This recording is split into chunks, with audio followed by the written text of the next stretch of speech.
Hello students, कैसे हैं आप लोग। तो एक और टेस्ट सीरीज जो है मैं आप लोग के लिए लेके आया हूँ। ये लगभग 8 से 10 क्वेश्चंस की टेस्ट सीरीज है। इसको अटेंड कीजिए और देखते हैं इसमें से आप कितने सही कर पाते हैं। और इसके साथ मैंने कुछ एक्सप्लेनेशन भी रखे हैं। हो सकता है कुछ एक्सप्लेनेशन जो है वो आपके अपकमिंग यूके पीसीएस आरओ के एग्जाम में काम आए। चलिए शुरुआत करते हैं फिर।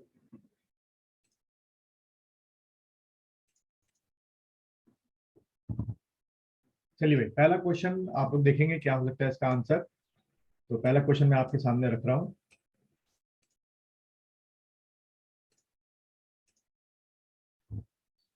चलिए, पहला क्वेश्चन आपका ये है। एक तरफ आपकी ये इंटरनेशनल एजेंसीज हैं, ठीक है, जैसे कि यूएनडीपी है, यूनाइटेड नेशन डेवलपमेंट प्रोग्राम है। उसके बाद यूएनईपी है, यूनाइटेड नेशन इन्वायरमेंटल प्रोग्राम है। यूएनआईडीओ है और यूपीयू है आपका। इसके आपको हेडक्वार्टर बताने, कौन सा हेडक्वार्टर कहाँ पर, ठीक है। चलिए 10 सेकंड का आप समय ले लें और डिसाइड कीजिए कि इसमें से क्या आंसर बन सकता है।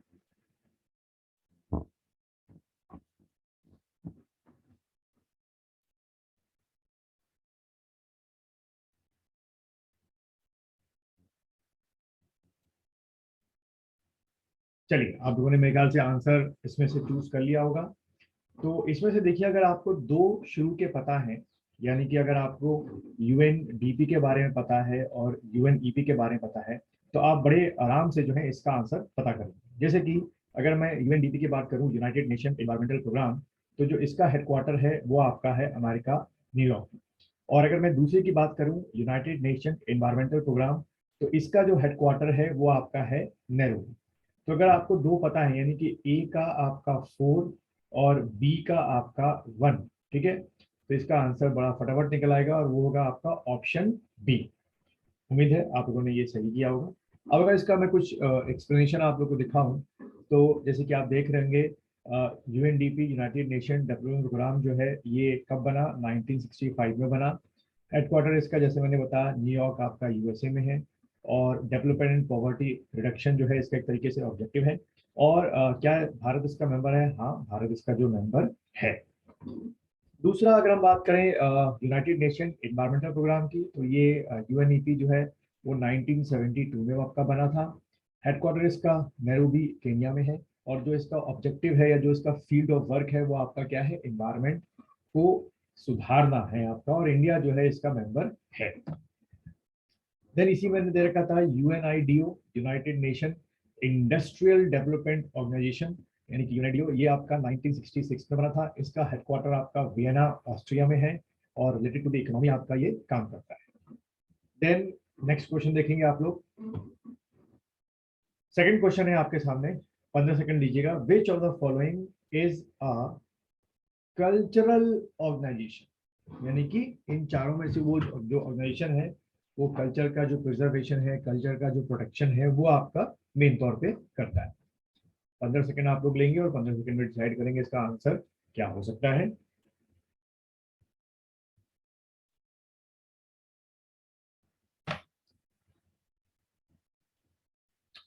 चलिए, आप लोगों ने आंसर निकाल लिया होगा। बड़ा स्ट्रेट फॉरवर्ड इसका आंसर है, वो है आपका क्या, यूनेस्को। अब थोड़ा अगर हम यूनेस्को के बारे में देखें, तो यूनेस्को का अगर हम देखें तो इसका जो फुल फॉर्म है, United Nation Educational, Scientific and Cultural Organisation, is a specialized agency of UN aimed at promoting world peace, security through international cooperation in the field of what? In the field of, अगर हम देखें तो in the field of what, education, art, science और culture. तो ये चार चीजों पे आपका जो कोऑपरेशन है बिटवीन द कंट्रीज वो ये क्या करता है, बढ़ाता है। इसको आप लोग याद रखेंगे। अगला क्वेश्चन देखते हैं हम लोग। चलिए फिर से आप लोग के पास 15 सेकंड दीजिए आप लोग। Which Indian becomes the president of international court of justice, ये आपको बता, ICJ, international court of justice को प्रेसिडेंट रह चुके हैं। चलिए 15 सेकंड लेंगे आप लोग और इसका आंसर मुझे बताएंगे क्या आंसर हो सकता है।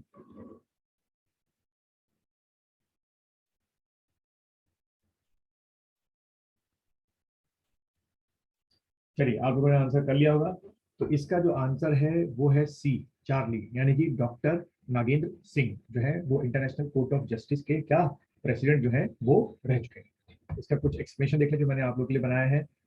महाराजा Shri Nagendra Singh was an Indian lawyer and administrator who served as president of International Court of Justice from 1985 to 1988।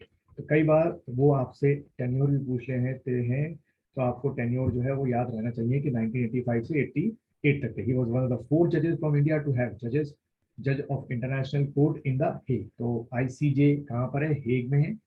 Then अगर मैं अदर की बात करूं जो अदर आपके जजेस हैं जो रह चुके हैं वहाँ पे इंटरनेशनल कोर्ट ऑफ जस्टिस में, तो यहाँ से आपको एक एक्स्ट्रा डेटा मिल रहा है अपने एग्जाम के लिए। BN रॉय, देन RS पाठक, देन उसके बाद दलवीर भंडार। ठीक है, तो ये 4 नाम आपको याद रखने हैं। BN रॉय, RS पाठक, रॉय हो गए, पाठक हो गए, देन दलवीर भंडारी और 4th नागेंद्र सिंह। चलिए अगला क्वेश्चन देखते हैं हम लोग। यूएनओ जिसकी आज सबसे ज्यादा जरूरत है पूरी दुनिया में, जैसे अभी देख रहे हैं आप यूक्रेन और रशिया के बीच में वॉर चल रही है और चाहकर भी यूएन जो है कुछ नहीं कर पा रहा है। तो the united nation organisation came into existence on, इन चारों में से किस तारीख को यूएनओ ऑफिशियली बना या आया एग्जिस्टेंस में? 15 सेकंड आप लोग लेंगे और इसका मुझे आंसर जो है डिसाइड करेंगे क्या आंसर हो सकता है।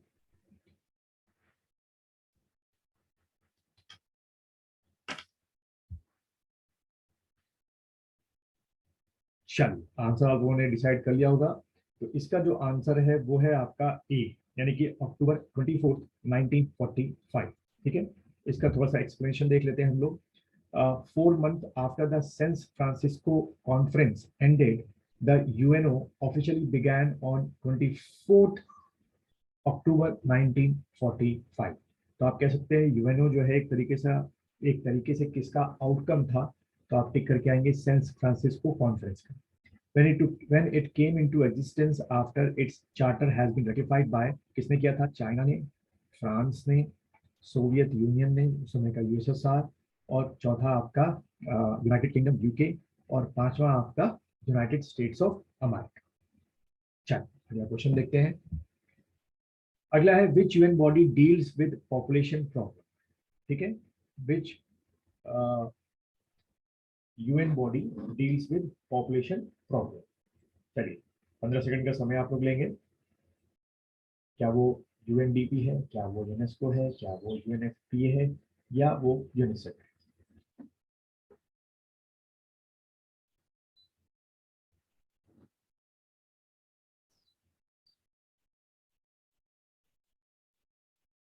चलिए 15 सेकंड खत्म होते हैं आपके। आपने आंसर डिसाइड कर लिया होगा। तो इसका जो आंसर है वो है आपका यूएनएफपीए। कुछ इसका एकदम एक्सप्लेनेशन देखें तो UNFPA is a subsidiary organ of United Nations General Assembly. It plays a unique role within the United Nations system to address population and development issue किसी भी कंट्री के, with an emphasis on reproduction health and gender equality। चलिए अगला question देखेंगे आप लोग। अगला question जो है वो है the term demographic gap signifies the difference, किस चीज को करता है? बहुत ही आसान है। क्या वो सेक्स रेशियो को है, या एज को है, चाइल्ड मूवमेंट रेशियो को है, या between the birth and death rate? चलिए आप लोग 5 मिनट का समय लेंगे, तो सॉरी 15 सेकंड का समय लेंगे, 15 सेकंड में डिसाइड करें।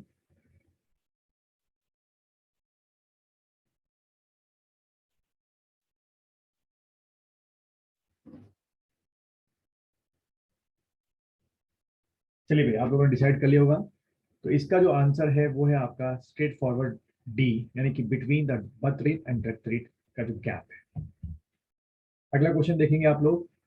Who of the following is associated with Tashkent agreement? इनमें से वो कौन से आपके प्रधानमंत्री हैं जिनका संबंध ताशकंद एग्रीमेंट से है? ये भी एक स्ट्रेट फॉरवर्ड क्वेश्चन है, मेरे ख्याल से कई लोगों ने आंसर अब तक सोच लिया होगा। 10 सेकंड आप लोग लीजिए और डिसाइड कीजिए इसमें से क्या इसका आंसर हो सकता है।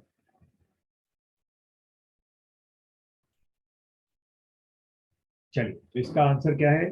लाल बहादुर शास्त्री। आपको पता होगा जब नेहरू जी की डेथ हुई थी उसके बाद 2 सालों के लिए लाल बहादुर शास्त्री जो है वो हमारे देश के प्रधानमंत्री बने। चलिए अगला क्वेश्चन देखते हैं हम लोग।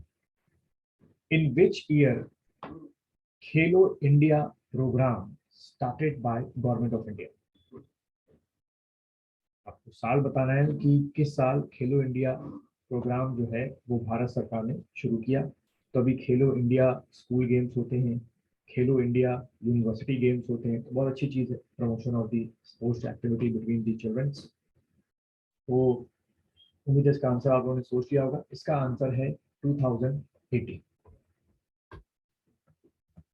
चलिए, और ये कुछ इसका एक्सप्लेनेशन है। खेलो इंडिया में प्ले फील्ड डेवलपमेंट है, कम्युनिटी कोचिंग है, स्टेट लेवल खेलो इंडिया सेंटर है, एनुअल स्पोर्ट कंपटीशन है। तो ये सारे आप एक बार के लिए पढ़ सकते हैं वीडियो को पॉज करके। ये sports for women, promotion of sports among people with disability, वो भी इसके अंदर में आते हैं।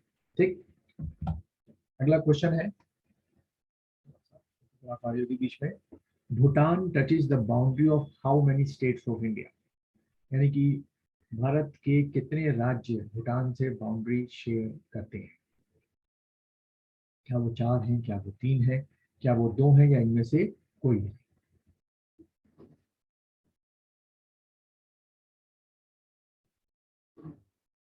चलिए, उम्मीद है आप लोगों ने आंसर निकाल लिया होगा। बहुत ही सिंपल आंसर, आपको अगर पढ़ा होगा, मैप वर्क करते होंगे, तो इसका आंसर है 4। चलिए थोड़ा सा एक्सप्लेनेशन देख लेते हैं इसका। The Indian state which touches the boundary of Bhutan are Sikkim, West Bengal, Assam, या तो आसोम हो गया है, और अरुणाचल प्रदेश। अगर इसको मैं आपको मैप के थ्रू दिखाने की कोशिश करूं, तो जैसे आप ये देख रहे हैं, पहला आपका सिक्किम, दूसरा आपका वेस्ट बंगाल, तीसरा आपका अरुणाचल प्रदेश, और फोर्थ आपका आसाम। तो 4 हमारे भारत के राज्य हैं जो भूटान को चारों ओर से घेरते हैं। अगर इसका कुछ एक्सप्लेनेशन आप देख लें तो ये वीडियो पॉज करके आप पढ़ सकते हैं, मैंने आप लोग के लिए बना रखा है। Bhutan is a landlocked country, और it border by China in north and India in south. Thimphu is the capital of Bhutan. Buddhism is the state religion of Bhutan. Dzongkha is the official language of Bhutan. ठीक है, Dzongkha. It is a Sino-Tibetan language. Bhutan is founded member of SAARC, South Asia Association of Regional Cooperation. Headquarter of SAARC is at Thimphu. ठीक है, तो ये सब चीजें आपके exam में काम आ सकती हैं। चल, तो ये था आपका आज का इस एमसीक्यू का टेस्ट सीरीज। यहाँ मैं आपको एक और इन्फॉर्मेशन देना चाहूँगा।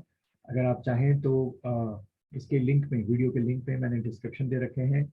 यूकेपीसीएस आरओ के कोर्स जो है वो भी अवेलेबल है। रोज 2 से 3 वीडियो मैं उसमें अपलोड कर रहा हूँ। और अगर आप वीडियो कोर्सेज ना परचेज करके एमसीक्यू टेस्ट सीरीज परचेज करना चाहें, तो 15 से ऊपर सेक्शन वाइज, ज्योग्राफी के अलग, हिस्ट्री के अलग, पॉलिटी की अलग, करंट अफेयर्स की अलग, उत्तराखंड की अलग टेस्ट सीरीज है। 15 से ऊपर आपको टेस्ट मिलेंगे, और डेडिकेटेड पूरा 150 जो टेस्ट सीरीज है, जैसे कि आपका पेपर में आएगा यूपी पीसीएस आरओ में, तो कम से कम 3 आपको टेस्ट मिलेंगे, 3 से ज्यादा मिलेंगे। तो लिंक इस वीडियो के डिस्क्रिप्शन में लिंक दे रखा है, आप जाके वहां से परचेज कर सकते हैं। मिलते हैं फिर एक और वीडियो में और कुछ एमसीक्यू नए क्वेश्चंस के साथ।